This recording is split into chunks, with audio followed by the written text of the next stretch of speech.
que ele vira interprofissional, enfim, e é isso. Cada um dos PET, pessoal, bem importante vocês não confundirem com o PET tutorial, né? O Ministério da Educação tem um PET, Programa de Educação Tutorial, que está vinculado ao Ministério da Educação, e esse que nós estamos tratando aqui, que está na nossa revista, é o PET Saúde, que é a política indutora, então, das mudanças na formação da área da saúde. Ele acontece em edições a cada 2 anos, não na sequência, assim, à medida que tem editais, as universidades concorrem, e a ideia é inserir o estudante, o professor e o trabalhador do SUS num contexto, então, de ensino, serviço, comunidade. Então, esse PET que está neste momento, ele tem como tema gerador a interprofissionalidade. Mas, como a Denise estava comentando, tivemos já outros PETs com outros focos, né? PET Saúde da Família, PET Vigilância, enfim, já nem me lembro mais quais eram os nossos contextos de PET. Mas é a política indutora de mudanças do momento, né? Por isso ela é tão importante. E ela se reflete diretamente nos nossos currículos, né? Elas acompanham as nossas mudanças. Então, a gente quer destacar isso como uma grande possibilidade de divulgação de conhecimento desses grupos, né? Temos também o texto do professor Paulo, que está lindíssimo, sobre esse tempo de ensino, educação na saúde e Covid-19. Temos o texto do professor Roger, uma pesquisa muito interessante sobre o IMESF, né, Roger? Eu particularmente li com muita atenção. Parabéns pelo trabalho. Obrigado, pessoal. Boa noite.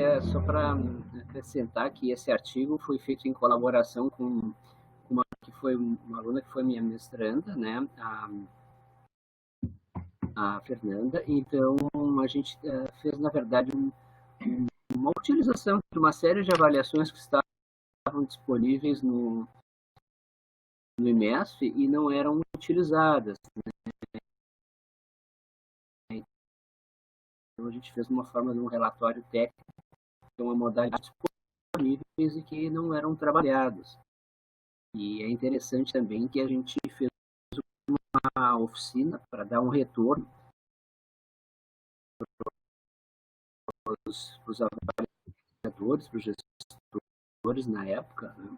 Então, mostrando assim, que as pessoas divulguem os seus trabalhos de conclusão de curso no formato de artigo que fica bastante acessível para outras pessoas que quiserem consultar.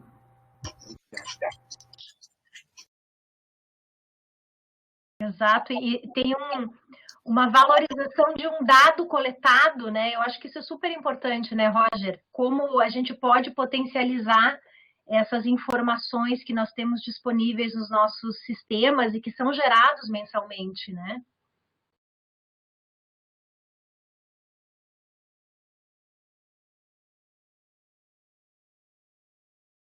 Daniel, boa noite. Luciana, boa noite. Xênia.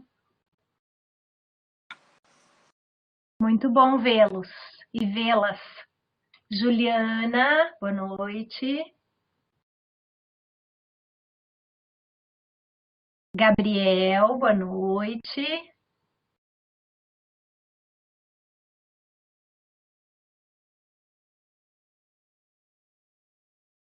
Oi, Gabriel também, boa noite. Que bom que vocês estão aqui. Janilce, boa noite.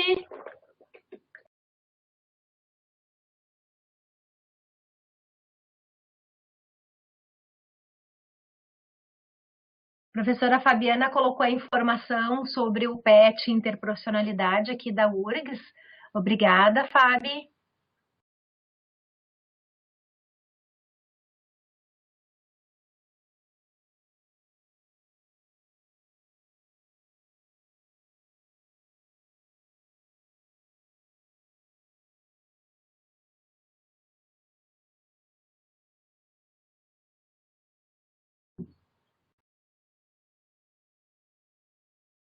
Também é importante a gente destacar que essa edição contém 2 boletins informativos, que é uma seção que a revista ousou, né, incluir como pequenos relatos de pesquisa, no sentido de divulgar mais essa informação de uma maneira mais leve, né, com fragmentos, com textos assim de relatos de pesquisa. Então, as 2 últimas publicações, elas tratam exatamente desta questão dos boletins, com o Leonardo, que é nosso egresso, né, Fabi, foi te orientando. Oi, sim, boa noite, pessoal, boa noite, queridos. Sim, a revista traz, mais uma vez, boletins publicados, que eu acho que é um produto interessante para divulgar, né, para publicizar os resultados das nossas pesquisas, dos estudos dos alunos. E acho que a gente também pode incentivar todos os nossos atuais mestrandos e os egressos, né, a pensarem numa produção de boletins, que é uma forma bem interessante de divulgação. Exato, eu acho que é bem importante.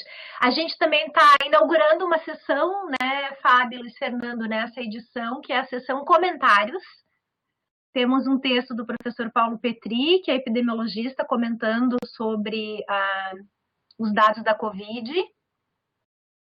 Então, a gente quer fazer esse convite super especial para que vocês se sintam também à vontade para poder escrever. Acho que a revista traz essa possibilidade de relatos discentes, docentes. Então, para além da academia, mas também trazer relatos das experiências de trabalho de vocês. Ou materiais de pesquisa que às vezes não ficam tão visibilizados nas nossos trabalhos de conclusão de curso, né? A Luiz Fernando orientou o trabalho na semana passada. Sem microfone, Ramona. Teu microfone fechou. Opa! A apresentação está pronta. Eu estou falando demais, o microfone está me autolimitando. Ai, adorei essa. Não fui eu que fechei o microfone. Muito bom. Danilo, tu tá com uma cara de quem fechou meu microfone, já entendi. Não mesmo. Mas a apresentação está pronta. Tá bem. Então, assim, se todos estão de acordo, a gente pode dar início a essa nossa quinta noite, né, de oficinas do programa de pós-graduação em Ensino na Saúde. Então, eu sou Ramona, junto com o professor Danilo Blanc e Luiz Fernando Alvarenga, que são professores do programa, vamos trabalhar com o tema, então, da educação na saúde. Vejam que a gente começou trabalhando com a comunicação, depois fomos para o tema da educação permanente, depois educação à distância. Semana passada trabalhamos com o tema da educação popular e hoje, então, encerramos esse ciclo de oficinas com o tema da educação. O microfone está fechando, Ramona. Pois é. Vão me avisando, então. Todos esses temas, na verdade, são geradores de um processo de construção de conhecimento do próprio programa. Ele não tá...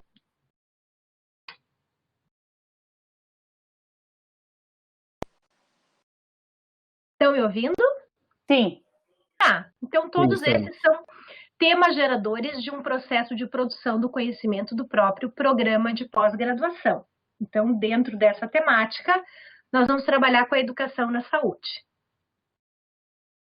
O que nós pensamos? Oi, Danilo? Sim, ele não está carregando. Eu vou começar a tua apresentação direto. Ok. Alô, tá ouvindo? Podes voltar para a gente falar sobre como a gente organizou a discussão?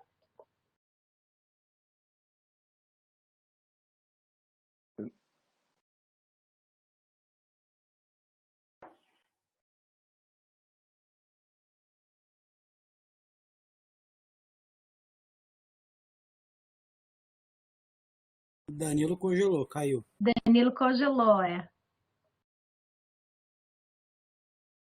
Alô, vocês me ouvem? Oi. Sim, te ouvimos. Agora sim, Danilo. Tá. Ramona, ele não estava carregando aquelas telas de apresentação, então nós entramos direto na tua fala, então. Então, eu posso falar. Está aparecendo aí? Está aparecendo a primeira. Então, como que nós pensamos em organizar essa discussão? Nós pensamos em organizar essa discussão em 4 momentos. O primeiro momento, nós vamos trabalhar com conceitos e significados, para que a gente também possa entrar no tema da educação na saúde com essa clareza conceitual.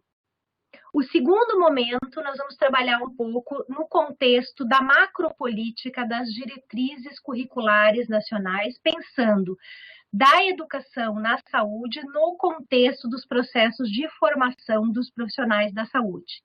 E no terceiro momento, nós vamos trabalhar com a especificidade do currículo por competências. E aí nós vamos fechar essa nossa roda de conversa um pouco mais ampliada com 2 colegas que vão nos trazer as experiências de pesquisa. A colega Luciane, que é a nossa egressa do programa de pós-graduação, e o Alexandre, que é nosso mestrando e está terminando o seu trabalho de conclusão de curso no mestrado. Cada um deles vai trazer rapidamente um pequeno relato do seu processo de construção da pesquisa, então, dentro dessa perspectiva da linha da educação na saúde. Para que nós possamos trazer esses elementos para o debate, é muito importante que nós possamos nos situar em relação à nossa perspectiva teórico-metodológica. O que é isso? É, na verdade, uma definição da forma como a gente olha e interpreta aquilo que a gente está estudando e aquilo que nós estamos tratando. Então, para a gente poder definir, pensar em conceitos, a definição teórico-metodológica é importante. Veja que a teoria e a metodologia, elas estão juntas dentro desse processo. Então, como é a minha forma de olhar os meus objetos de pesquisa? Qual é a minha base de orientação para construir, então, os meus problemas de pesquisa, os meus objetivos de pesquisa? Para que a gente possa, então, entender de que forma esse significado vai emergir. Pode passar.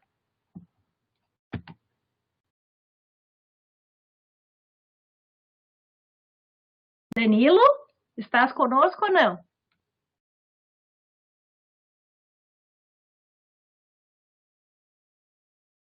Não? Alô? Oi. Voltei. Tá me derrubando aqui. Oi, Lu. Oi, Lu. Tu consegues avançar na apresentação, Danilo?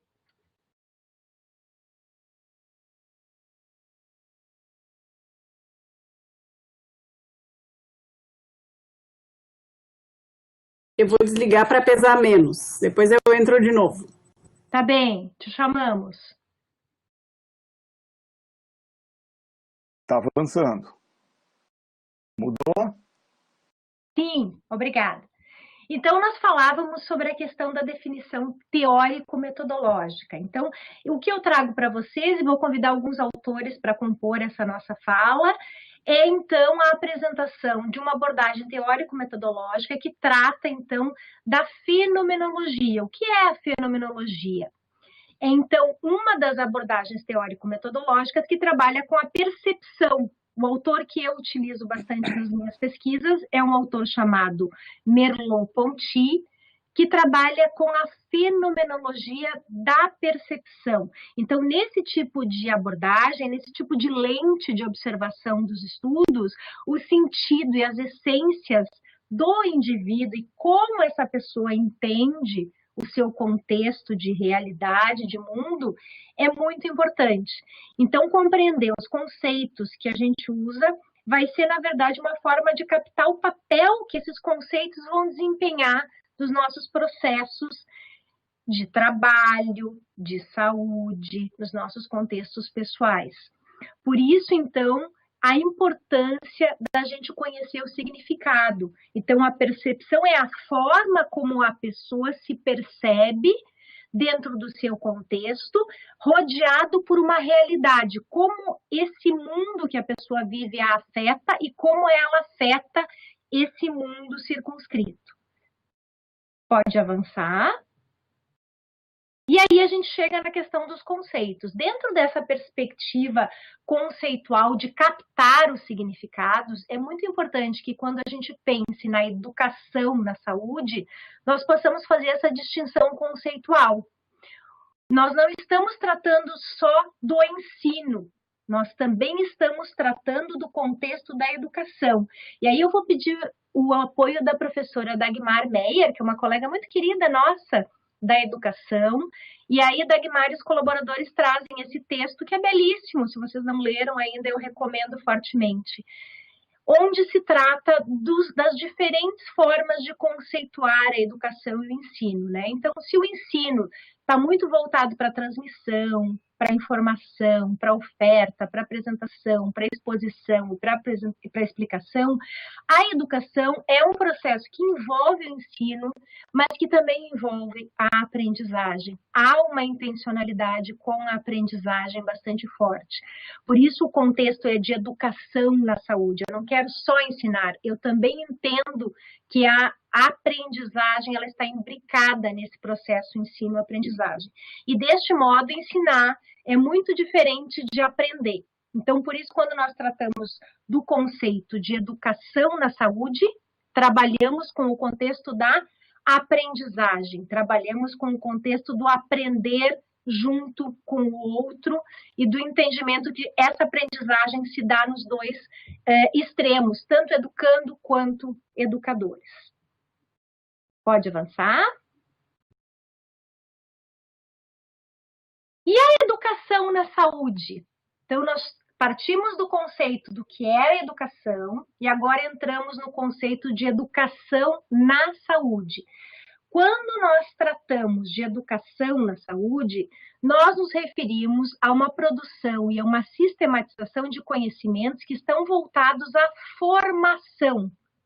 E essa formação está ligada ao desenvolvimento e atuação em saúde, envolvendo práticas de ensino, diretrizes didáticas e orientação curricular. Então, dentro do contexto de educação na saúde, eu posso ter temas voltados à formação em saúde no contexto de graduação e também nos nossos processos de educação continuada e educação permanente. Eles vão perpassando a nossa linha de formação ao longo da constituição da identidade profissional, então, desse sujeito que se constitui. Então, sempre que a gente fala de educação na saúde, é a formação o nosso foco e o nosso eixo principal de análise. Já na educação, pode avançar, Danilo? Em saúde, o processo ele se dá por meio da construção de conhecimentos em saúde que vão visar a uma apropriação de conhecimentos pela própria população. Então, ele é um conjunto de práticas que contribui para aumentar a autonomia das pessoas no seu cuidado e no debate com os profissionais, os gestores, a fim de alcançar uma atenção à saúde de acordo com as suas necessidades.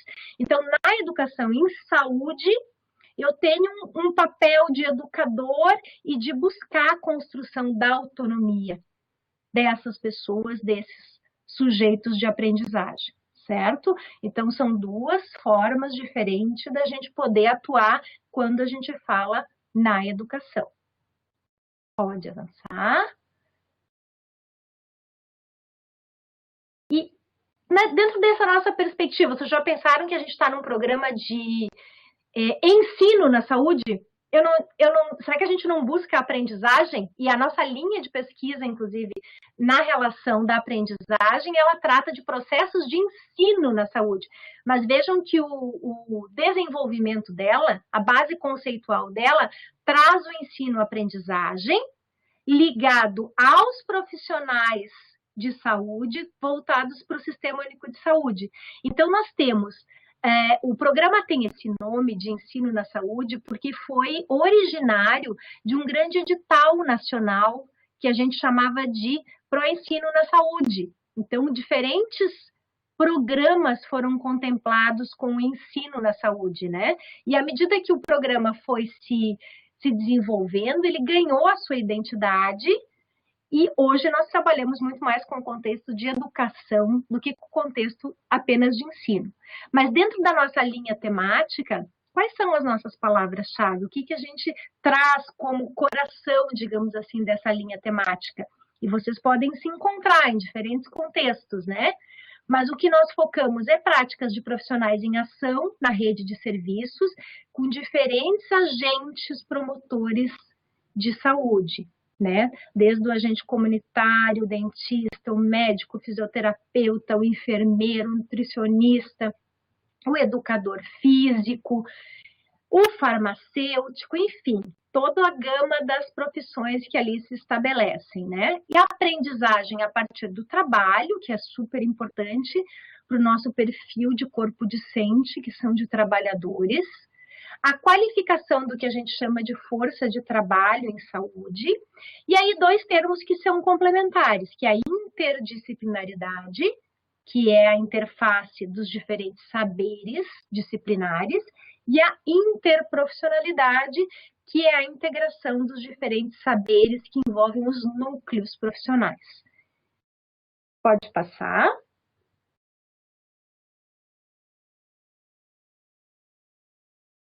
Sempre sem perder o foco. Por que a educação na saúde ela se estabelece como linha de pesquisa para processos de formação?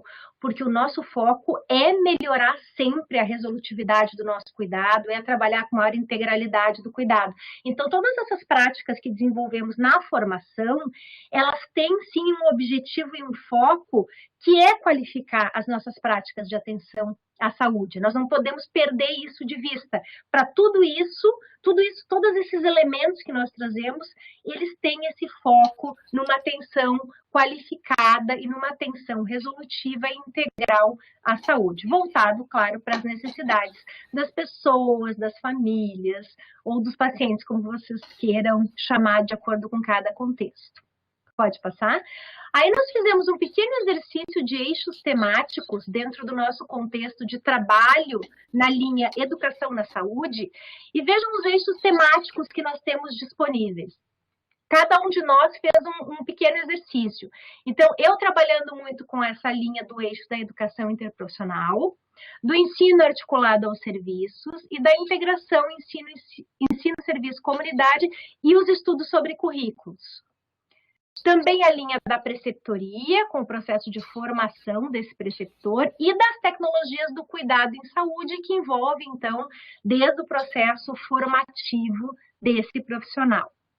Já no eixo 2, Luiz Fernando faz um exercício e veja como a gente tem as similaridades, né? O meu eixo de integração, ensino, serviço e currículo, ele casa com o eixo do Luiz Fernando de currículos e diretrizes curriculares, com o eixo da formação e serviço e o eixo da educação e políticas de saúde. E o eixo número 3 é o professor Danilo trabalhando de uma forma bem importante sobre o currículo baseado por competências dentro da estratégia das atividades profissionais confiabilizadoras, que são as EPAs, que eles logo mais vai falar um pouco sobre essa estratégia. Pode passar?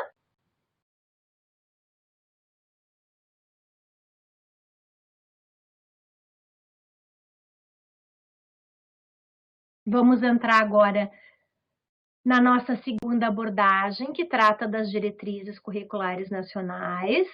E o professor Danilo deve estar trocando a apresentação, porque ela foi fragmentada neste contexto. Então, nós fechamos o bloco dos significados e das nossas práticas de educação na saúde voltadas às nossas linhas de pesquisa.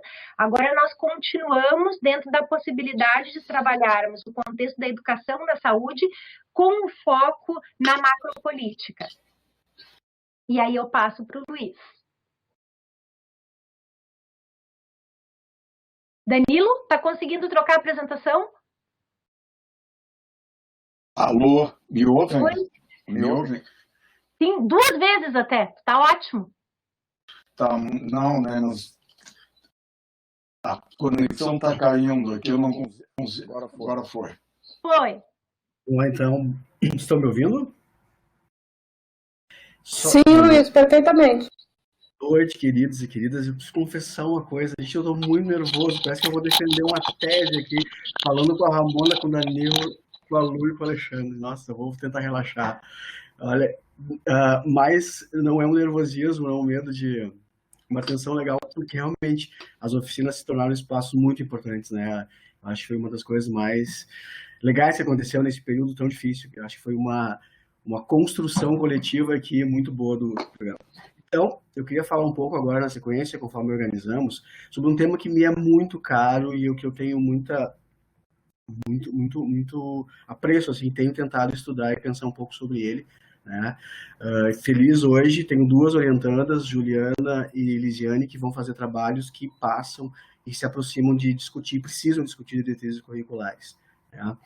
Então, a ideia de falar de diretrizes curriculares nesse contexto de educação na saúde, com certeza, no campo de formação na saúde, entendendo o campo como um conjunto de ideias, significados, lutas por espaço e por organização, do campo da saúde como um campo de compartilhamento e também de conflitos e tensões, e na área da saúde como uma área onde que eu tenho um conhecimento organizado, as diretrizes curriculares são muito importantes, tanto para o campo quanto para a área da saúde. E a ideia, então, primeiramente pensar que que a gente entende por diretrizes curriculares não são simplesmente uma norma que foi criada para dar conta, ela é resultado de um processo histórico, de um processo de uma construção histórica, muito ligada à construção histórica da saúde. As diretrizes, falar de diretrizes e falar de educação e saúde, da forma que se pensa a partir do Sistema Único de Saúde, não se tem como falar, como a Ramona colocou, falar de educação na saúde sem falar de assistência na saúde. Talvez isso é uma das coisas mais importantes que a gente gostaria que ficasse na discussão de hoje, né? Uma coisa interessante que aconteceu, eu conversava com a Lisiane, nossa aluna, está na última turma que entrou, né? A Lisiane Bernardo, e a Lisiane deu uma virada no trabalho dela e vai fazer um trabalho sobre o ensino remoto, vai pensar o processo de construção do ensino remoto na unidade dela, a Lisiane é uma técnica em assuntos educacionais, e ela me disse, Luiz, mas o meu trabalho não tem a ver com o SUS, eu vejo meus colegas falando de SUS e tal, e eu não tem como se falar de educação na saúde no Brasil sem falar e entender o Sistema Único de Saúde. Porque as diretrizes curriculares, elas surgiram a partir de uma conquista muito importante, que foi o Sistema Único de Saúde. Então, as diretrizes curriculares têm uma raiz na Constituição de 88, nas leis orgânicas da saúde de 90, em que o SUS é colocado como o grande ordenador e organizador da atenção e da formação em saúde. Então, isso é uma coisa muito importante. Então, quando a gente fala o trabalho de que nós temos valorizamos muito entre nós, hoje temos a Lu e o Alexandre que vão falar, os técnicos de assuntos educacionais da URGS e outras instituições que também tem, são profissionais muito ligados na educação da saúde, na formação da saúde. E esses profissionais, o trabalho deles está muito ligado ao Sistema Único de Saúde, sim, né? Eu acho que é uma coisa bem importante, a gente não está falando de coisas desconexas quando a gente fala da formação e da integração. Então, quem está discutindo lá trabalho no serviço, está alimentando a universidade, e a universidade, ao mesmo tempo, quando se constrói, também se relaciona. Então, as diretrizes surgiram nesse contexto que, a partir, especialmente da Constituição de 88, com a criação do Sistema Único de Saúde, em que o SUS e os princípios do SUS criaram uma nova forma de atenção à saúde, para que nós tivéssemos uma nova forma de atenção em saúde, foi preciso uma nova formação em saúde. Então, os novos modelos de formação e as mudanças no modelo de formação levaram a mudanças no modelo de atenção, levaram a mudanças no modelo de formação. Próximo, Danilo, por gentileza. E aí, uma das coisas importantes que as diretrizes trazem, pensando que as diretrizes curriculares que a gente fala, elas se consolidaram e passaram a ser publicadas, a gente tem aí 88 a Constituição, 90 a Lei Orgânica, e aí uma série de conquistas de organizações, Programa de Saúde da Família e outros projetos. E essas diretrizes, elas começaram em 2001 e foram até 2004. As primeiras diretrizes são de 2001, Medicina, Enfermagem e Nutrição, e até 2004. E nesse momento nós temos já uma reconfiguração, mas a maioria ainda, depois eu quero falar no final, estão com as diretrizes lá que são de 2001 a 2004. E uma das grandes mudanças que elas trouxeram foi uma noção e uma proposta de um trabalho não mais voltado como era o currículo mínimo anterior, pensando em conhecimentos que o profissional tinha que ter para enfim, concluir uma graduação, mas nas competências que ele precisava desenvolver. E aí, uma grande organização desses documentos, que são as referências, né, para os cursos se organizarem, foi a divisão em competências gerais e competências específicas. Competências, depois o Danilo vai fazer uma discussão um pouco mais aprofundada. E aí a gente tem as 6 competências gerais para a saúde, né, que até hoje, então, se tornam e são ainda são importantes, mesmo que alguns cursos tenham novas diretrizes, elas foram reconfiguradas, mas atenção à saúde, ou seja, como a atenção é dada, como o cuidado em saúde é desenvolvido, tomada de decisão, comunicação, liderança, administração e gerenciamento e educação permanente. Então, competências gerais muito ligadas à área da gestão e do cuidado, que foi uma grande inovação, e acho que ainda é, né, pensar a partir não só da técnica, de que um profissional formado ele não tem necessariamente que fazer um procedimento técnico, mas que a gestão e o cuidado estão muito envolvidos. Próximo, Danilo. E aí uma coisa importante, então, as diretrizes, elas rompem a lógica de um currículo mínimo baseado em conhecimentos, em técnicas específicas, para se pensar perfil do egresso e perfil profissional daquela área, competências e habilidades deste profissional, conteúdos curriculares, mas aí numa lógica de conteúdos com encadeamento, com uma conexão e não mais conteúdos somativos. Pensar estágio e atividades complementares como fundamentais na formação em saúde. A organização do curso, a organização didático-pedagógica do curso e um espaço muito importante para o acompanhamento e avaliação. Esses 6 itens, eles são a grande estrutura das diretrizes curriculares, elas abordam esses itens e, a partir dessa estrutura, é pensado todo o processo de construção, de autorização, de reconhecimento e avaliação dos cursos. Esses são os elementos que os processos todos da organização até a avaliação dos cursos, e isso inclui as instituições de ensino, espaços enfim, competências da instituição de ensino, do Ministério da Educação e principalmente do processo avaliativo. Próximo, Danilo. E aí, como a Ramona falou, é muito importante pensarmos a partir da teoria, né, e uma das coisas importantes que as novas diretrizes trouxeram foi um pensamento de currículo na saúde com uma formação, com uma relação muito forte com a pedagogia, com as teorias curriculares, com a educação, né? Não separando a educação na saúde da educação como um todo, mas que ela tem elementos. E aí uma coisa interessante que Costa, o autor, nos faz pensar, analisando as diretrizes, que a gente pode pensar em 2 grandes eixos que essas diretrizes elas têm. O eixo curricular, que engloba o processo de avaliação do estudante, o processo de ensino-aprendizagem, como a Ramona colocou, e a organização curricular. E, ao mesmo tempo, um eixo ligado ao perfil profissional, em que eu tenho o perfil profissional, o cuidado com a saúde, a educação na saúde e a gestão em saúde. Então, hoje, a complexidade de um projeto pedagógico é muito grande. As diretrizes, elas trouxeram uma densidade e uma qualificação muito grande, não só pensando na questão técnica, mas na ampliação da formação na saúde e na qualificação dessa formação. Próximo, por gentileza, Danilo. E aí uma coisa importante que eu trago, 2001 a 2004, resultado de um processo, de uma construção, foi a publicação das diretrizes curriculares, né? A partir, principalmente de 2015, por aí, começou um movimento, 2014, na verdade, com a medicina, um movimento já de revisão dessas diretrizes. Elas já tinham mais de 10 anos e se começou a pensar, bem, o que se deu conta, o que não se deu conta, o que é preciso mudar. Começou um movimento de mudança. Medicina foi o primeiro curso, né? E todos os outros começaram. Participei na construção das diretrizes curriculares da fisioterapia, localmente aqui em Porto Alegre, com instituições de ensino, depois no nível estadual, depois no nível nacional. Todas as profissões fizeram isso, capitaneadas pelas associações de ensino, principalmente pelos conselhos.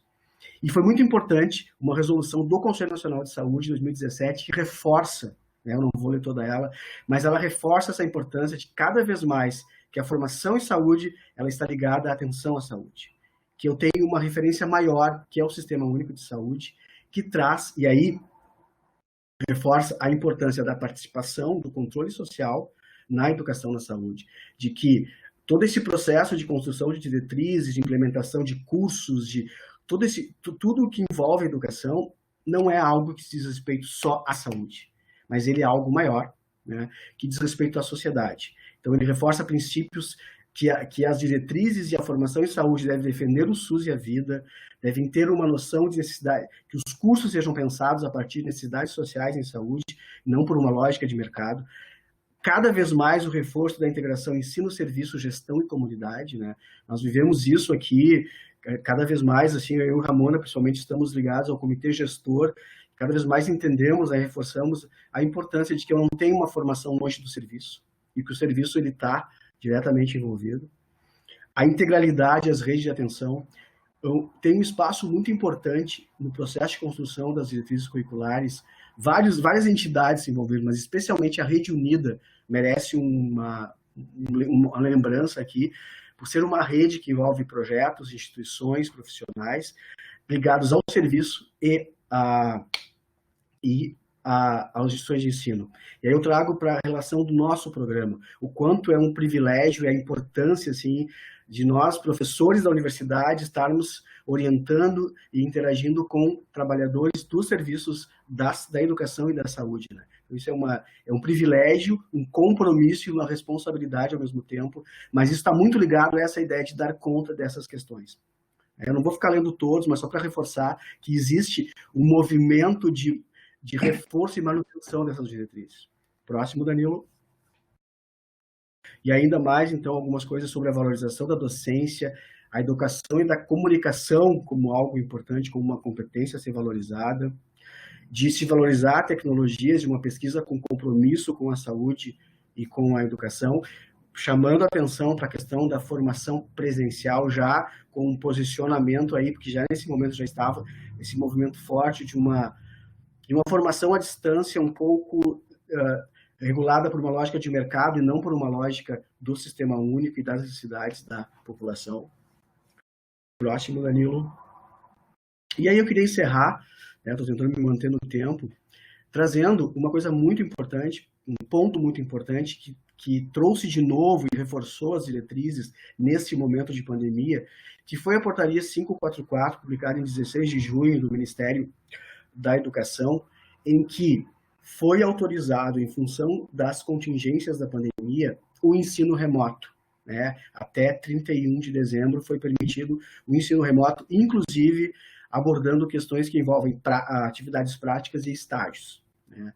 E esta portaria, ao permitir o ensino remoto, ela atrela essa autorização às diretrizes curriculares, que aquilo que for proposto de ensino remoto realmente esteja de acordo com as diretrizes curriculares. E aí, por exemplo, que está o mote da ideia da pesquisa atual da Lisiane, da gente entender a relação de como é que a universidade, um espaço da URCS está pensando o ensino remoto a partir das diretrizes curriculares. Então, só para reforçar e passar adiante para o Danilo, que vai falar um pouco sobre, talvez, a grande contribuição, uma das maiores contribuições das diretrizes curriculares nacionais para a saúde, de um ensino baseado em conhecimentos para um ensino baseado em conteúdos, na verdade, para um ensino baseado em competências, né? E acho que agora a gente vai aprofundar um pouco. Depois a gente pode voltar em algumas questões sobre aspectos importantes das diretrizes. Desculpe o nervosismo, tá, galera? Mas tudo contigo, Danilo. Vamos lá. Você só me dê um segundo que eu vou ter que trocar aqui a apresentação.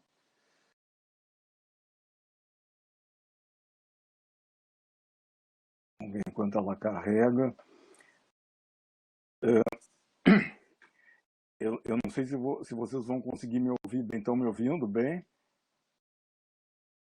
Sim, perfeitamente. Estamos te ouvindo bem. A minha conexão tá extremamente instável. A fala da Ramona eu quase não consegui acompanhar nada. Eu ainda estava tentando entrar para tocar a apresentação, porque só eu que estava coordenando isso, né? A minha primeira imagem não está aparecendo, né? Não, Danilo, não tá. Não tá. Pois é. o MConf, às vezes, nos sabota. Hoje ele está incomodando muito.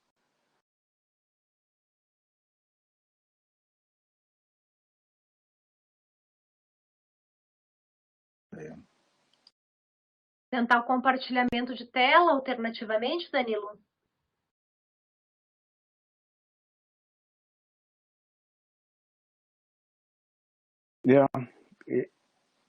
Acho que ele não vai carregar. Eu fatiei toda a nossa apresentação, que era conjunta, em 5 pedaços, mas esse uma aqui não está entrando.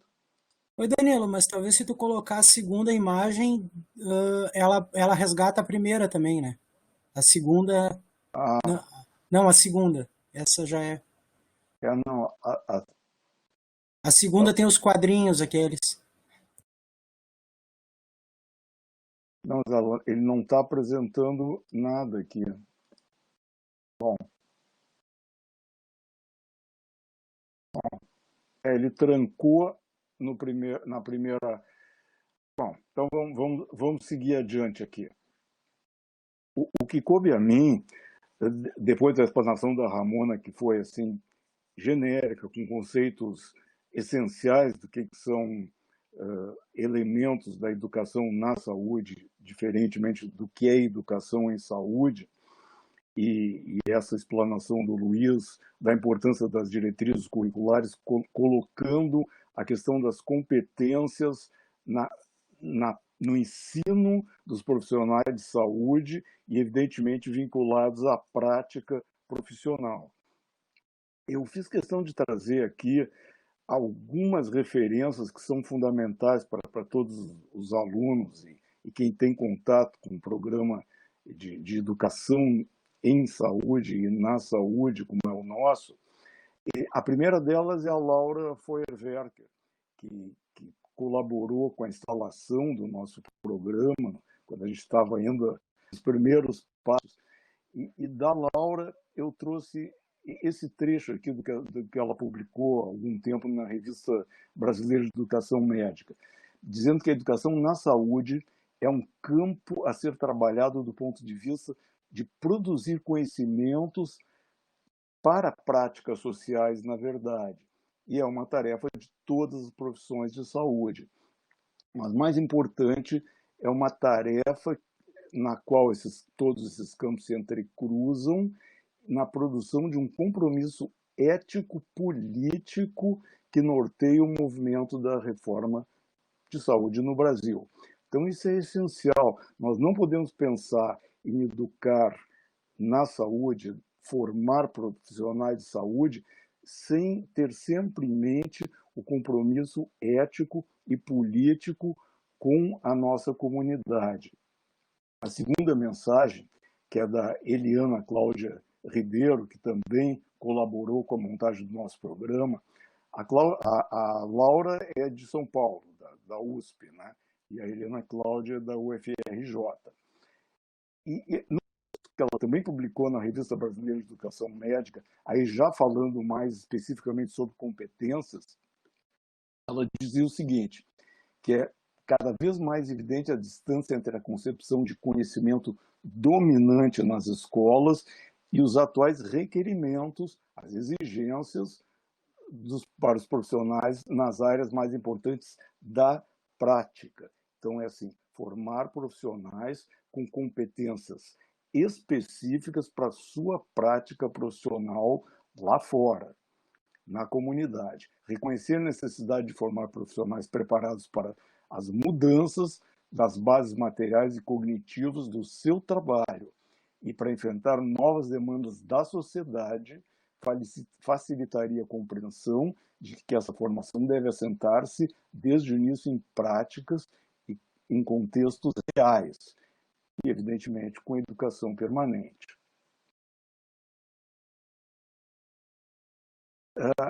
Elas se reportam a um trabalho muito importante de uma terceira pessoa, que é o Julio Frank. O Julio Frank foi ministro da Saúde no México antes de migrar para os Estados Unidos, e hoje ele é reitor da Universidade de Miami, né? Mas esse artigo ele publicou no Lancet quando ele era coordenador da Escola de Saúde Pública de Harvard, há quase 10 anos agora, mas é um artigo transcendental que todos devem conhecer, que são profissionais de saúde para o novo século. E ele enfatizava isso que essas autoras brasileiras já apontavam de uma certa forma, que o sistema educacional ele se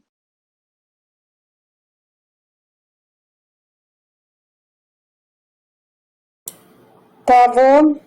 Danilo, bem na hora do Frank, artigo super importante. Botei a referência aí no bate-papo. Segue o baile, Ramona. Tu, Luiz, sigam o baile. Essa é uma figura que se replica muito em muitos espaços diferentes, onde há uma sinergia entre os contextos do sistema de educação e saúde. Voltou, Danilo? Como? Cortou. Voltou? Alô? Estamos te ouvindo, Danilo. Estamos te ouvindo. Estão ouvindo? Sim, pode seguir, pode seguir. Danilo, talvez fique sem a câmera, só com a voz tu consegue ver, acho que é melhor. Eu não te ouvi, Ramona. Alô? Tu pode Alô? seguir, Danilo, tu nos escuta?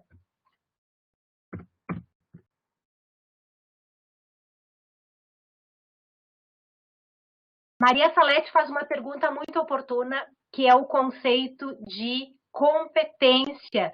E aí eu vou usar até as 3 palavrinhas que aprendi com o Luiz Fernando. É só a gente lembrar da palavra... Não diz ainda. Isso vai estar lá na minha parte, eu respondo. Mas tem a ver com aquilo que eu estou tomando.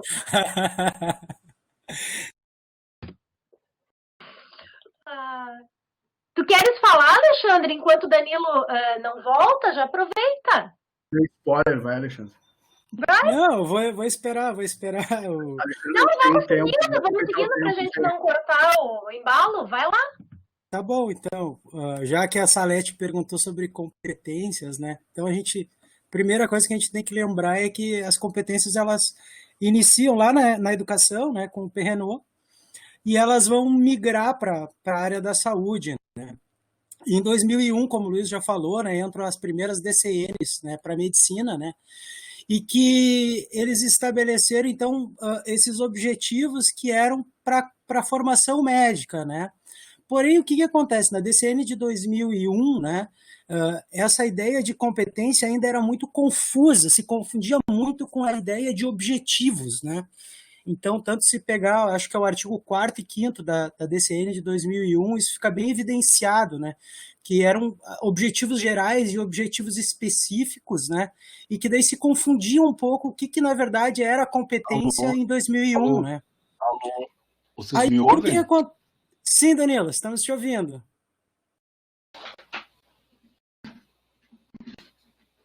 Bom, enquanto o Danilo... Estamos te ouvindo, Danilo. Sim. Vocês me ouvem? Sim. Tá. Deixa o Danilo seguir, então. Segue, Danilo, depois eu volto. Tá. Eu tive que montar um equipamento acessório aqui, mas estão me ouvindo? Sim. Alô? Talvez seja melhor sem a câmera, Danilo, aí não carrega tanto. Mas eu não...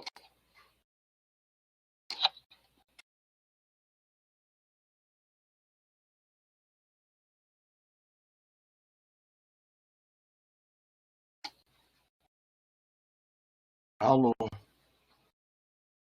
Estão me ouvindo? Nós te ouvimos, Danilo, sim. Tá, então eu vou continuar aqui sem a câmera. Chegaram a ouvir quando eu estava falando do artigo do Júlio Frank no Lancet? Sim. Então vamos em frente. A terceira pessoa que teve uma colaboração muito importante no nosso programa foi a Valéria Vernaschi de Lima, lá de São Carlos, e ela fala o seguinte no artigo da Interface: nesse contexto, a graduação foi entendida como um estágio do processo de formação que deve ser contínuo para enfrentar a permanente mudança na produção de conhecimentos e uma formação que incorpore os processos de aprender a aprender e que busque atender às demandas da sociedade. além de priorizar uma formação de profissionais autônomos e flexíveis. Isso é muito importante porque ela corrobora tudo aquilo que esses autores anteriores disseram acerca de nosso compromisso ético e político com as necessidades sociais, mas também que nós temos que formar profissionais com jogo de corpo, com flexibilidade para poder trabalhar a atenção à saúde. Nesse sentido, qual seria a melhor metáfora para a educação dos nossos profissionais? Construir um muro com pedras que vão sendo solidamente assentadas em etapas pré-definidas de um curso, ou adubá-los de modo que eles possam crescer e se libertar ao longo da sua atividade profissional.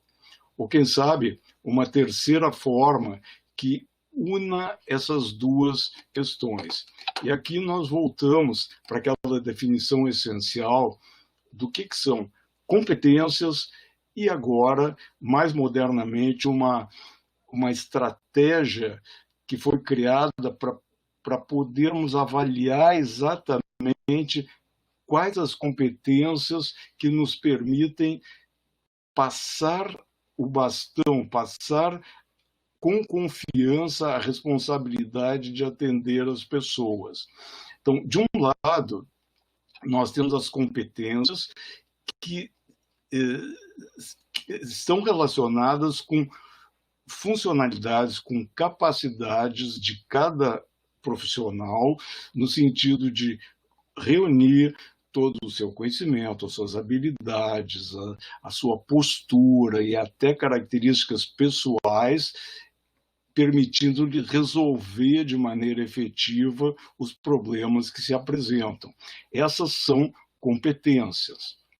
Já as atividades profissionais confiabilizadoras, que são aquelas que nos permitem julgar se o nosso aluno em formação ele detém toda a série de competências exigidas para resolver problemas específicos na atenção à saúde.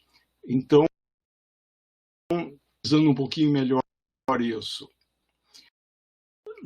as competências dependem de descritores da pessoa, como nós vimos. São conhecimentos, habilidades, atitudes, valores, características pessoais. Então, expertise com conteúdos, conhecer o sistema de saúde, habilidade de comunicação, atitude profissional, capacidades acadêmicas são exemplos. Já quanto aos exercitores da tarefa, do trabalho, que são as EPAs, elas são unidades essenciais de prática profissionais. Alguns exemplos aqui na área médica, só que é o meu campo, né? Fazer uma anamnese, orientar um paciente, preencher uma prescrição, coordenar uma reunião com familiares, fazer manobras de ressuscitação, formular um plano de tratamento. São tarefas nas quais os outros podem depositar sua confiança no nosso trabalho. O trabalho do Ole Tenkate, que é uma das nossas referências, é um dos pais dessa questão da caracterização das EPAs, ele traz uma reflexão que é fundamental. Quando vocês têm aqui, esse aqui é um gráfico, em cuja ordenada nós temos os níveis de competência, desde um novato até um experto, um profissional experiente. E aí nós temos ao longo da abscissa o período de treinamento e o momento a partir do qual aquela pessoa se torna um profissional confiável.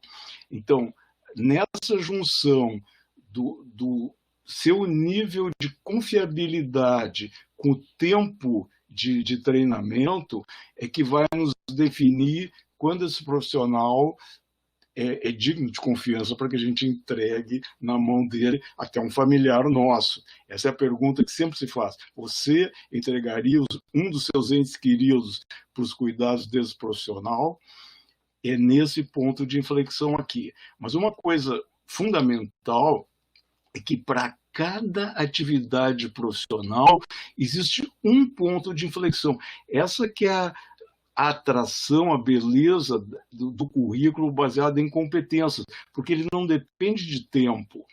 Então, assim, para uma determinada, essa aqui é uma EPA, número 4, o profissional, muito cedo, ele adquiriu confiabilidade, ou seja, nós sabemos que ele pode sozinho dar cabo daquela determinada tarefa com sucesso.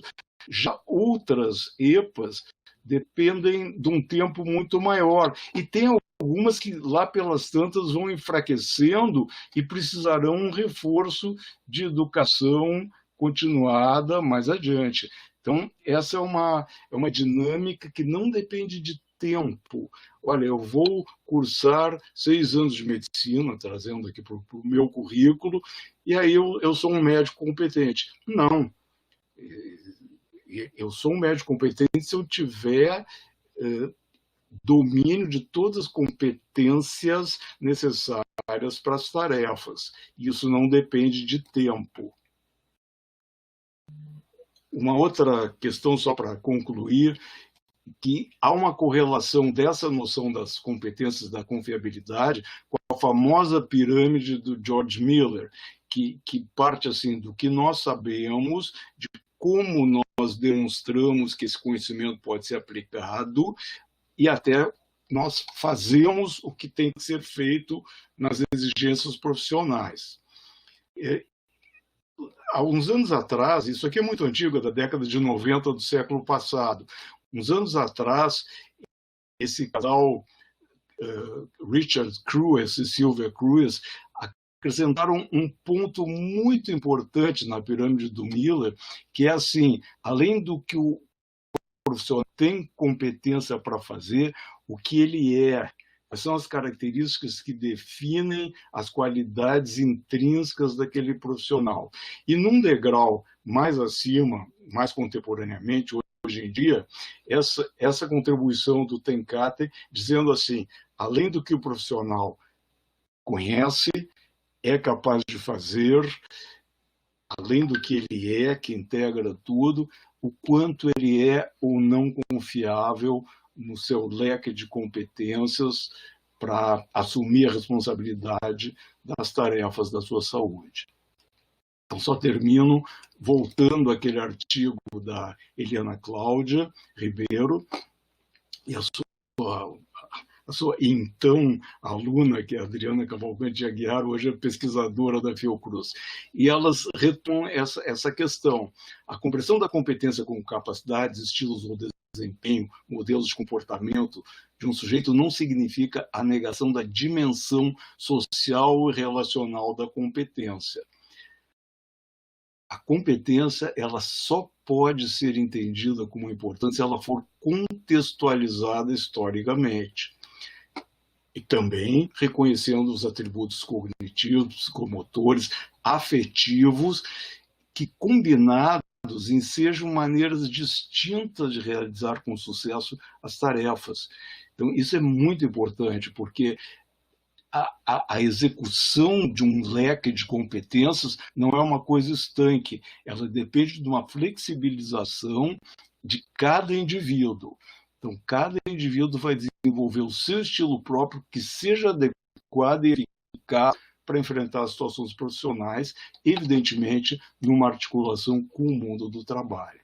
Então, essa é a minha mensagem. Vocês desculpem que ficou muito capenga aí a apresentação, mas são coisas da tecnologia. Eu passo adiante para a gente não atrasar mais para Luciane e para o Alexandre.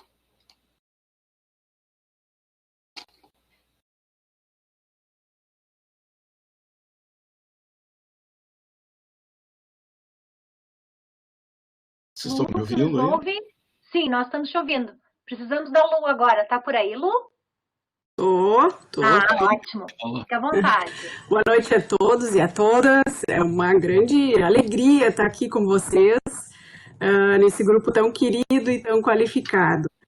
Eu vou contar um pouquinho para vocês da minha pesquisa que finalizou em 2017, tá? Que tem tudo a ver com isso que a gente está conversando aqui. Bom, dentro desse contexto, desses eixos temáticos, eu pesquisei, então, a formação na saúde no contexto da graduação. Como problema de pesquisas, então, a gente tinha os significados que emergem da experiência de formação multiprofissional na URGS em cenários de prática do SUS, a partir de uma atividade de ensino curricular da URGS que chama Práticas Integradas em Saúde. E ainda tinha uma pergunta: nessa atividade, há potencial para o desenvolvimento da educação interprofissional em saúde? E como objetivo, então, eu queria compreender os significados dessa vivência multiprofissional na práticas integradas. Bom, nós temos então, como Ramon, Orlando e Danilo trouxeram, nós temos um sistema de saúde que tem como princípios a universalidade do acesso, a integralidade, a equidade, a participação da comunidade. Mas como que a gente concretiza um modelo de formação que atenda esses princípios?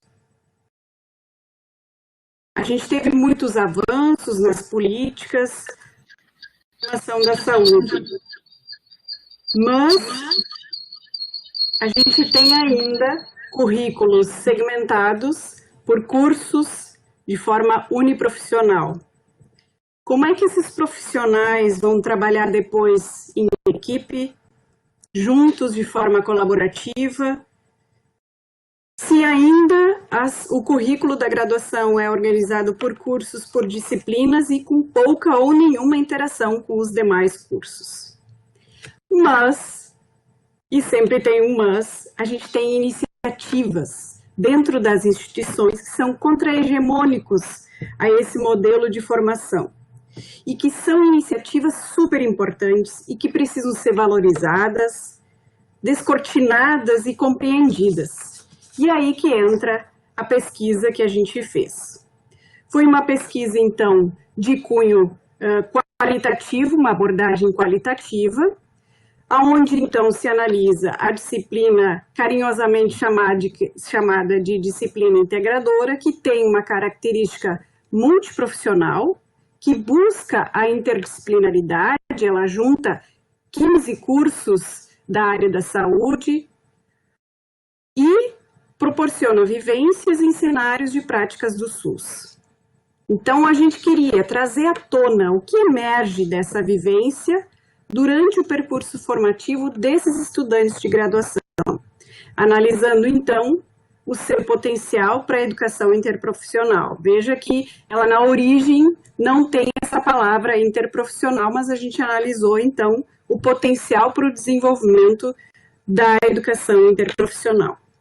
Como referenciais teóricos, então, a gente articulou autores da área da saúde e da educação. Buscamos pesquisar a temática sobre o currículo, o Danilo trouxe a Laura Fauerwerker, Léa Anastasiou, Maria Cândida Moraes. Outra temática, inovação pedagógica, trazendo Boaventura, duas professoras da URGS, a Denise Leite e a Marielle Genro. A questão da interdisciplinaridade muito presente na disciplina, trazendo então a principal, que é a Japiaçu, a Ivani Fazenda, o Naumar de Almeida Filho, o Mohan. E um dos pilares dessa pesquisa foi a educação interprofissional, que traz autores, especialmente autores estrangeiros e alguns brasileiros, que também já pesquisaram sobre a temática. Então, o principal foi Scott Reeves, que infelizmente não está mais aqui entre a gente, o Hugbar, o Julio Frank, como o Danilo já trouxe também. Temos uma professora da USP, a Marina Peduzzi, o Nildo Batista, da Unifesp, o Marcelo Costa, que foi orientando do Scott Reeves, fez o doutoramento com ele.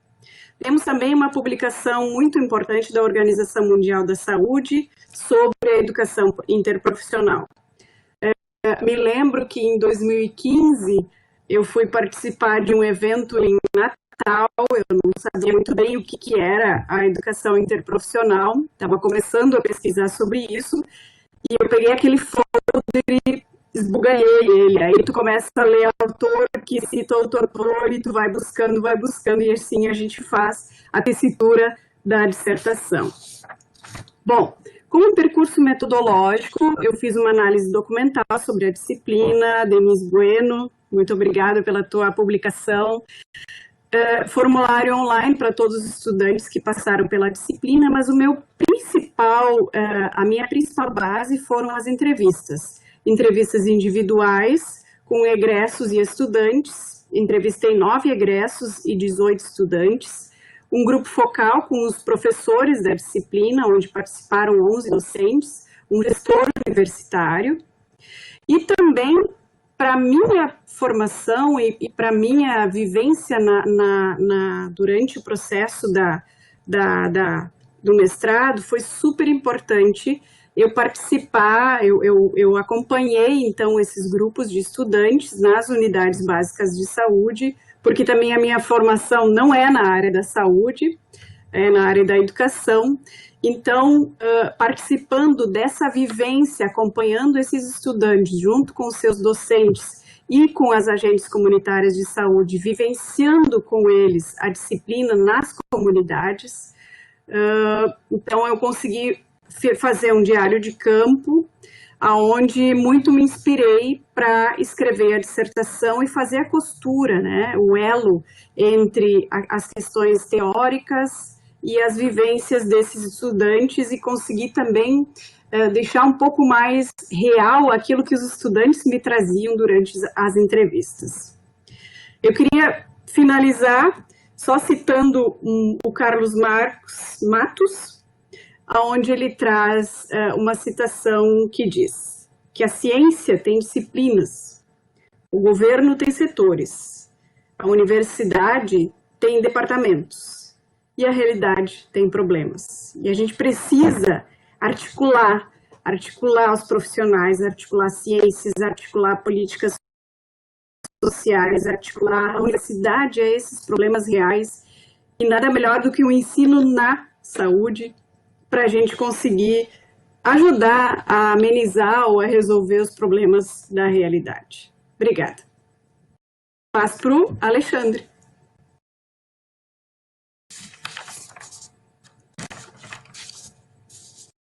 Obrigada, Lu. Oi, apanhando um pouquinho aqui, só um pouquinho. Já aproveitei e coloquei... Olá, gente. Antes que o Alexandre comece, aproveitei e já identifiquei a Lu como parte integrante da Escola Edurgs, que eu acho que é muito importante que se diga isso, né? A Luciane trabalha, faz parte da equipe que pensa e organiza a qualificação docente na universidade. Então, assim, é uma pessoa muito importante dentro desse processo de integração, educação e saúde, né? Depois vamos conversar um pouquinho sobre isso. Alexandre, fica à vontade. Olá, tudo bom, gente? Prazer estar aqui, imenso. Gostaria de dizer para a Lisiane, que é a orientanda do Luiz, já que ele citou, que eu entendo bastante essa ansiedade que ela tem, porque eu também não sou oriundo da área da saúde, né? E precisei aprender muito sobre saúde, e eu posso te garantir que o curso de mestrado no ensino da saúde ele é muito competente e qualificado nessa linha. Eu aprendi muito sobre SUS, aprendi sobre os determinantes sociais, tudo que envolve, a gente realmente aprende. Bom, eu queria, antes de dar sequência à fala da problemática do meu trabalho, eu gostaria de concluir aquela parte das competências, porque isso faz parte do meu trabalho, tá? Então, ali, quando a gente estava falando ali que começou pelo PRENOVO, depois veio as diretrizes curriculares, e as diretrizes curriculares de 2001, elas trabalhavam muito nessa linha de objetivos, né? Que era um objetivo geral, um objetivo específico, né? E não deixava muito claro essa questão de competências, né? E aí o Olli Tencati, né, que o professor Danilo até citou, em 2005, né, ele publicou um artigo que ele estava falando sobre essa confiabilidade das atividades profissionais, né? E ele, aqui numa tradução livre, né, o que ele diz nesse artigo, né? Se não quisermos terminar daqui a 10 anos, isso em 2005 ele está dizendo, com a conclusão de que uma competência foi essencialmente nada além do que um rótulo para substituir o que convenientemente chamamos de objetivo educacional, será necessário especificar sua definição e traduzi-la para a prática diária. Ou seja, o Tenkat, de uma maneira geral, ele também observava isso nos seus estudos na Holanda, né? Bom, tendo em vista isso, a professora Gontijo, que é da Universidade de Minas, né, ela montou um Delphi e construiu talvez a única matriz de fato que eu conheço voltada para a graduação de medicina, assim, né, pensando dentro do meu trabalho. Isso foi em 2013, então ela teve contato com as diretrizes de 2001 e não com as de 2014, que foram publicadas no final de 2013, na verdade, início de 2014. E ela também, ela observa no trabalho dela que havia uma série de confusões nesses valores, tanto que ela chega a dizer, né, que as matrizes curriculares em geral não conseguem apresentar com clareza os conteúdos prioritários no processo de formação profissional. E isso, com base nisso, logo em seguida se publica as DCNs de 2014, e que vão, de fato, dar um norte nessa ideia do que viriam a ser as competências profissionais para a saúde, né? Depois nós temos em 2014 mesmo o pesquisador Franco, que ele vai observar, na verdade pesquisadora, né, Franco, que ela vai observar que as diretrizes de 2014 elas listam para a medicina 28 competências, né? De uma maneira geral, ela chega a construir um trabalho sobre isso, né? E aí aonde cai o meu trabalho, né? Que a gente observa que a gente tem currículos por competências, a gente observa que tem um avanço nessa ideia de competências, e tendo em vista até o que o Danilo trouxe, né, com a evolução, inclusive, da pirâmide de Miller, né, a gente observa ali, até está bem pequenininho ali, quando eu coloco ali no gráfico, ali na telinha competências e divide,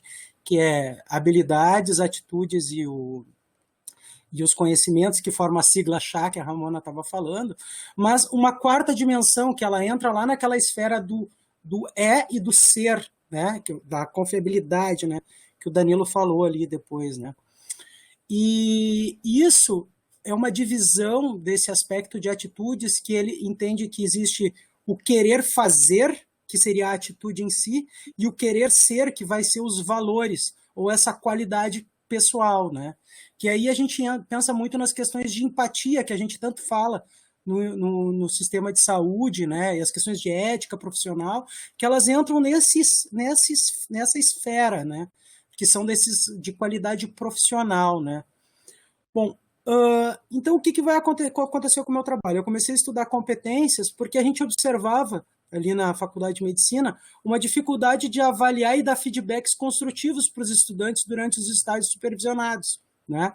E a gente percebeu num dado momento que muitas vezes os professores eles têm uma gama de conhecimento, eles têm um domínio dos seus planos de ensino, os preceptores também têm uma gama de conhecimentos, são às vezes muito bons na prática, do ensino do dia a dia do profissional que está lá, do interno que está ali, atuando com eles, porém, muitas vezes eles desconhecem essa parte pedagógica do que é necessário aquela pessoa aprender, aquele aluno aprender naquele nível. E isso, na verdade, é a inexistência de uma matriz de competências, né? Porém, o que acontece? Só as competências em si não adianta nada, porque elas seriam um rol, de uma lista, né, de atribuições que vão identificando em níveis diversos ou em dimensões diversas, que seriam essas 4 dimensões que a gente comentou agora há pouco, que é o chá mais os valores pessoais, né, as qualidades pessoais. E como é que tu transforma isso na prática, né? Como é que é? Porque o profissional está lá, ele está observando o dia a dia, mas muitas vezes ele não sabe, tá, mas ele atingiu aquela competência, não atingiu aquela competência, ele é muito bom nisso, mas e tal competência será que foi atingida? No dia a dia do profissional, nesse cotidiano, não se pensa dessa maneira. Então, aqui é onde entra as EPAs, que são atividades profissionais confiabilizadoras, como o Danilo falou. Então, o meu trabalho vem aonde? Em juntar essas duas coisas. É pensar as EPAs e pensar as competências que estão ali dentro para o profissional da área da medicina. Se a gente observar as 13 EPAs essenciais, né, que foram publicadas por um pool norte-americano de universidades, se eu não me engano, acho que foi... Danilo, me corrija se eu estiver errado no ano, tá? Mas eu acho que foi 2014. É a virada de 2013 para... É que 2013 foi quando eles, na verdade, se reuniram, mas 2014 é que saiu. 14. Isso aí. Perfeito, Danilo. Em 2014, eles publicaram essas 13 EPAs essenciais, né? E aí eles começaram a pensar, voltadas para a medicina, essas EPAs, que são essas atividades que são desenvolvidas no cotidiano da prática profissional, e começaram a pensar quais são as competências que a pessoa, que o aluno, ele tem que ter desenvolvido para conseguir realizar aquela atividade, tá? E aí, estudando essas EPAs, a gente observa que as competências descritas para essas EPAs são competências bem gerais, né? Até aqui a gente, onde eu coloco ali embaixo a matriz preliminar de competências, vocês vão observar ali que tem cuidados com o paciente, que seria a primeira dimensão, né, dessas competências. E se a gente olhar o descritor, né, ele é um descritor bem geral que poderia servir para qualquer uma das áreas, né? Inclusive eles pensaram essas competências de maneira multiprofissional, inclusive, né? Bom, então, como é que observando isso, como é que a gente consegue interligar isso com o fazer médico, né? Então, aí, lendo as diretrizes curriculares, inclusive apresentadas pelo Luiz, lendo o trabalho da Gontijo, lendo alguns trabalhos outros nessa área, eu comecei a me dar conta que, na verdade, as EPAs, elas têm competências generalizantes e que precisava se encaixar nelas quais são as competências específicas para o fazer médico.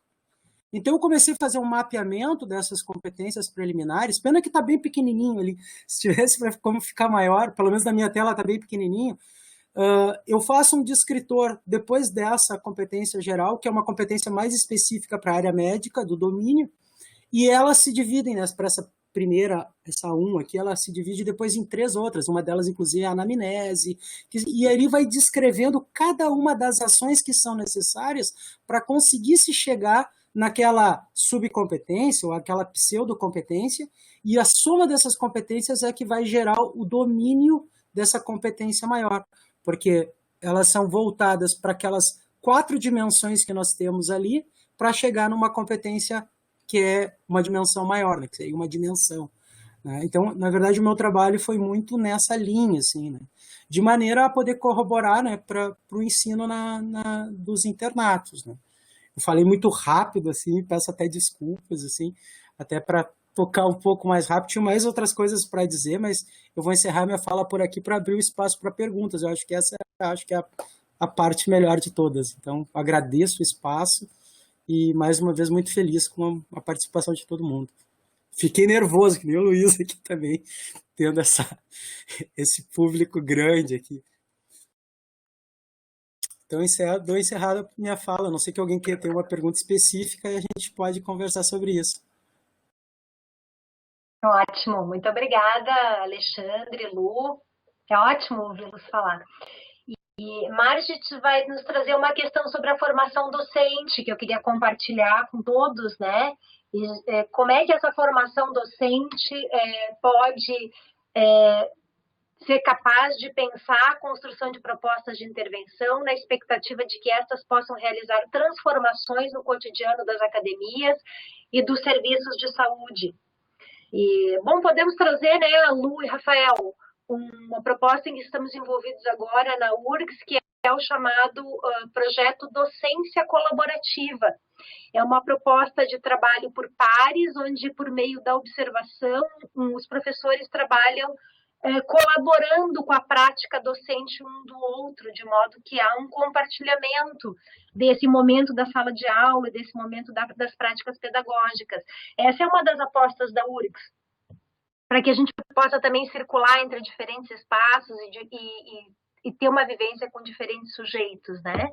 Então, uma proposta que nos inspira muito e que a gente tem muita crença de que traga efetivamente mudanças nos processos de formação. E a própria disciplina integradora, né? Não sei se a Lu quer falar alguma coisa, mas a gente vê processos acontecendo de transformação quando a gente compartilha espaços que são de áreas distintas, de núcleos profissionais distintos nos serviços, né? Então, isso nos mobiliza muito. Sim, causa estranhamentos, mas também construções a partir desses estranhamentos, né?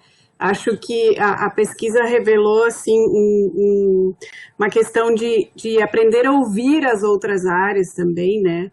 A ouvir as outras profissões na área, na práticas integradas, conseguir compreender um pouco mais o que o outro faz. E no projeto Docência Colaborativa também há um movimento, também de estranhamentos, óbvio, mas é um projeto também que prevê a interdisciplinaridade, então são professores de diferentes áreas que fazem uma autoformação, né? Não tem alguém ensinando como tem que dar aula, entre eles se organizam e fazem as trocas de experiências e de vivências, e a literatura também tem trazido que esse é um processo super importante e que é o que mais tem surtido efeito no processo de desenvolvimento profissional docente. Esses espaços de trocas de experiências, esses espaços de escuta e de trabalho colaborativo, né? Então, há vários movimentos, a gente vai e volta, mas estamos sempre aprendendo também. Mas esses espaços de troca são de extrema importância. Acho que em todos os contextos, né? Acho que a educação permanente na área da saúde também revela isso. Queria só fazer um comentário, eu acho que é muito importante, assim, primeiro eu acho que uma coisa que está marcada hoje, que a gente conversávamos eu, Ramon e Danilo, essa não é só para falar dos tais, mas como é importante para nós, assim, eu queria reforçar a Lu, aqui, todos os profissionais que estão na educação, né, o quanto vocês são preciosos para esse programa também, e quanto os profissionais da saúde estão aprendendo com vocês, né, em aula, e acho que isso é muito importante. A Lu ali está virando a ídola, né, todo mundo está vindo para cá, todo mundo está usando ela de referência pessoal e profissional e acadêmica, muito bom. Uma coisa importante, as diretrizes, quando foram pensadas, elas não foram pensadas só quanto estrutura, né? Foi um processo bem importante. Por mais que elas estejam sendo repensadas e reorganizadas, tem toda uma organização da universidade a partir das diretrizes, por isso que eu gosto desse tema, em que não é só a formação, a estrutura do curso, é o processo de construção, é o processo de avaliação que passa a ser processual, criativo, é um profissional reflexivo. Então, isso, só o fato de um professor se deparar com um projeto pedagógico que tem que dar conta disso, já é uma mudança, né? Não tem como não pensar que eu tive uma formação, por exemplo, na área de gestão, em saúde, que eu estudava Taylor e Fayol, simplesmente, teorias da administração. Hoje, a complexidade que é uma gestão em saúde, né? Então, o processo em si já é inovador. A existência de espaços como núcleo docente estruturante, que existe para pensar um curso. Então, tem várias coisas na formação em saúde que elas, se elas funcionarem, elas já são importantes, né? Óbvio que as inovações, as estratégias são importantes, mas a gente vê que ainda mesmo eu queria, talvez a palavra, o básico ainda não é feito em muitos lugares, né? A gente ainda tem uma formação que, por mais, a gente está pensando nas diretrizes de a partir de 2014, só que muita coisa de 2001, 2004 ainda não está implementada, né? Então, acho que isso é uma coisa importante para marcar. E eu acho que o mestrado, ele sendo interprofissional ou multiprofissional, dependendo da situação que se dá, eu não sei, eu acho que tem um monte de alunos aqui no grupo, um dos lugares que eu e os meus colegas também referiram isso, aonde a gente muito aprendia era no cafezinho, no intervalo, aprendia um com o outro, né? Então, de novo, esses espaços de reflexões suscitam muitas aprendizagens. Eu tava... É o que a gente chama de currículo vivo, né? os currículos, eles ganham vida pela interação dos seus participantes, né? Então, a gente tem lá uma estrutura de um currículo, mas, na verdade, ela vai se modificando à medida que docentes, discentes, profissionais da saúde vão interagindo. Então, isso que é interessante de ver na transformação. Por isso, os currículos, eles jamais são estanques, né? E eles jamais são apolíticos. Sempre é uma intencionalidade num currículo, né? Por isso que as nossas políticas de saúde, elas impulsionaram, sim, muitas mudanças no contexto da formação, dentro de um contexto de intencionalidade. Por isso que quando a gente vai estudar temas de interface educação e saúde, nós temos que falar dessas políticas, porque elas são essenciais para os nossos entendimentos. É sobre isso que a Ramona falou. É uma lástima que atualmente os projetos político-pedagógicos dos cursos, eles estão sendo denominados só de projetos pedagógicos, porque enfatiza demais o lado pedagógico, que é importante, mas desenfatiza a visão política desses processos, que é o que eles têm de fundamental, porque ensinar saúde é uma atitude política, essencialmente, como a gente viu aí nas falas de todo mundo, né? Então a gente tem que resgatar a integralidade dos projetos político-pedagógicos.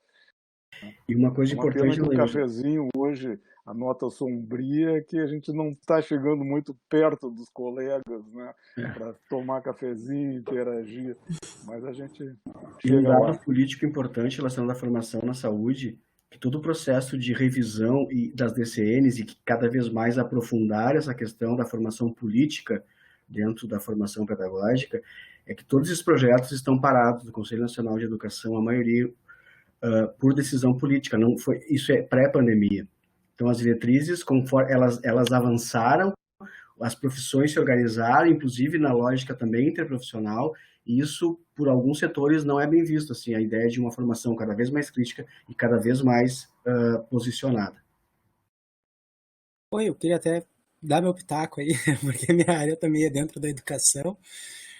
Apesar de se tirar o político do nome lá do PPC, né, o projeto pedagógico de curso hoje, né, o que acontece? Todo projeto, independentemente na universidade, ele é político, né, porque ele está envolvido com uma diretriz, ele está envolvido com uma política maior de saúde, né, então ele não tem como não ter a parte política permeando as suas entrelinhas. A opção, inclusive, por ter uma formação por competências é uma decisão política, né? Então, a ideia do político ela está muito presente, né, nos espaços, né, de formação pedagógica e formação pedagógica profissional, né? E eu acho que eu concordo que ter tirado a palavra político é uma falta, né? Porque, na verdade, ele é não só um projeto pedagógico, político-pedagógico de curso, né? Acho que faz falta mesmo esse nome, né?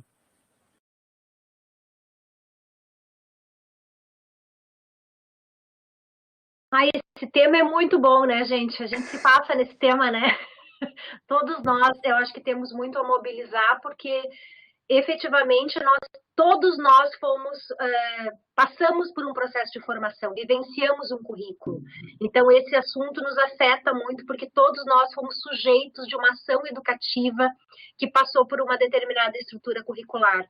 E agora a gente chega num momento em que a gente pode ter experiências ou oferecer experiências que sejam pensadas de forma diferente. Eu acho que fica assim o desafio para todos nós, né, de como a gente vai continuar os nossos processos de formação, tendo que dar conta dos desafios de competências, de necessidade de responder o problema das pessoas, de ser resolutivo e de trazer, então, efetivamente, uma formação que contemple os interesses de uma sociedade, de uma população, né? Eu acho que todos nós estamos imbricados com esse processo, mas as diretrizes, elas são macropolíticas, isso também é importante, né? Nós não vamos ter todas as nossas respostas nas macropolíticas. As macropolíticas, elas determinam caminhos. Agora, cada um de nós, os seus meso e microespaços, vão ter que construir esses caminhos de modo que nós também nos sintamos protagonistas desses currículos, né? Então, para mim, eu acho que é muito isso, né? Como a gente vai protagonizar os nossos espaços de formação, pensando nessas políticas e em todos esses contextos que nós discutimos aqui hoje.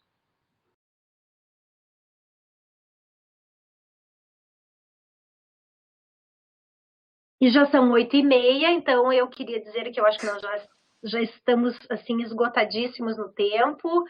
E de minha parte, então, quero agradecer pela presença de todos, pela possibilidade da gente compartilhar esses espaços com vocês, né, Luiz, Danilo, de modo muito especial, a Lu e o Alexandre, que se dispuseram a estar conosco hoje. Acho que vocês dão todo um brilho especial e a gente fica super feliz de tê-los conosco nesses nossos espaços, né? Eu acho que vocês ajudam, né? Esses movimentos dos alunos que terminam o programa, mas que voltam ao programa, são para nós assim muito significativos mesmo, porque a gente vai construindo outras parcerias além do programa de pós-graduação, né? Então a gente costuma dizer que são parcerias assim acadêmicas, mas que se constituem em outros espaços também. Então muito obrigada. Nós que agradecemos. A gente agradece. Eu agradeço do fundo do coração e compartilhando o que a Luciane disse, a gente aprende muito no cafezinho. A gente tem um WhatsApp da turma, não sei como é que a turma nova está se organizando, mas para vocês terem uma ideia, mesmo nós já estamos na parte de escrita, teve a pandemia, todos nós nos comunicamos todos os dias até hoje. É uma coisa muito forte, teve o trabalho da Karen que defendeu agora, então é uma coisa muito forte o nosso grupo. Eu não sei como é que está a organização desse grupo atual, mas isso é uma coisa, o nosso grupo era muito heterogêneo, ao mesmo tempo muito forte.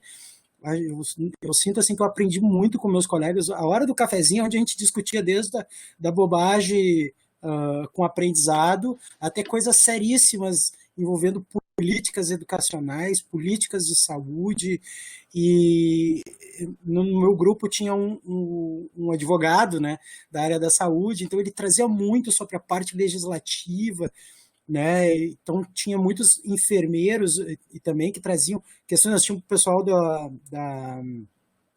eu me lembro muito da Silvana e do Jorge, que são das ambulâncias, me esqueci o nome agora, me fugiu o nome. O nervosismo me aplacou aqui.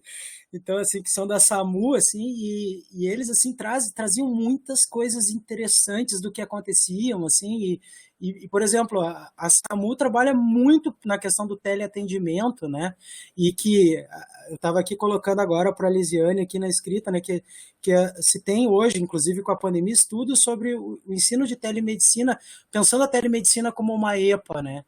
Então isso é uma coisa sensacional, assim, da gente poder acrescentar e agregar nos trabalhos, assim. Eu tô até aqui meio enlouquecido, pensando como é que eu vou incluir isso no meu trabalho, porque tá picando, é muito recente isso, assim. Eu tô aqui pensando como incluir alguma coisinha disso no meu trabalho já, então é assim. Então, gente, é muito legal, assim, e agradeço muito estar aqui compartilhando com vocês. Obrigado a todos. Foi muito bom. Obrigada. Obrigada. Beijo.